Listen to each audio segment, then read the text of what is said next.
प्रिय भक्तजनों, राधे राधे। अगर आपने मेरे चैनल को अब तक सब्सक्राइब नहीं किया तो सबसे पहले इसे सब्सक्राइब कर दो। इस बार शीतला सप्तमी 2025 में 21 मार्च शुक्रवार को बनाई जा रही है, जिसका शुभ मुहूर्त है प्रातः 5:37 से 6:40 तक। शीतला माता रोगों से मुक्ति दिलाने वाली माता है। अगर आप शीतला अष्टमी के दिन पूरे विधि विधान से और रीति रिवाज से पूजा करते हो तो आपके मानसिक और शारीरिक स्वास्थ्य में सुधार होता है और आपको सुख समृद्धि की प्राप्ति होती है।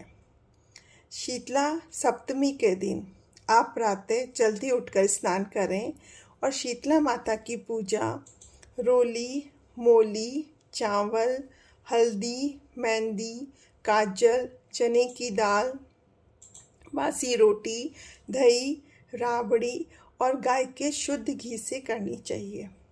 और जो जल आप शीतला माता को अर्पित करें उसकी कुछ बूंदें अपने ऊपर भी डालें और जो जल बहता है उसे अपने लोटे में डाल लें और घर के सभी सदस्य उस जल को अपनी आंखों पर लगाएं।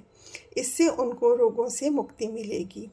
और ये जल इतना पवित्र होता है कि आपको इस जल को घर के हर कोने में छिड़कना चाहिए, जिससे अपने घर की शुद्धि होती है। और जहाँ पर होलिका दहन हुआ है वहाँ भी आप पूजा करिए और पूजा सामग्री अर्पित करो। इसके बाद आपको शीतला माता की कहानी सुननी चाहिए और गणेश जी की कहानी भी अवश्य सुने। अब दोस्तों, मैं आपको शीतला माता की कहानी सुनाऊंगी। एक बार एक गांव में बूढ़ी अम्मा जी रहते थे। वो शीतला अष्टमी के दिन शीतला माता के ठंडे भोजन से कुंडे भर के उनकी पूजा अर्चना करते और स्वयं भी ठंडा भोजन ही ग्रहण करते थे। एक बार उस गांव में आग लग गई, जिसमें सभी के झोपड़े जल गए, लेकिन बूढ़ी अम्मा जी की झोपड़ी बच गई। तो सभी बहुत दुखी हुए, परेशान हुए, रोने चिल्लाने लगे। लेकिन जब उन्होंने देखा कि बूढ़ी अम्मा जी की झोपड़ी तो बच गई और हम सब की झोपड़ी जल गई, तो उन्हें बहुत आश्चर्य हुआ। वो सभी लोग दौड़े दौड़े बूढ़ी अम्मा जी के घर पहुँचे। उन्होंने बूढ़ी अम्मा जी से इसका कारण पूछा।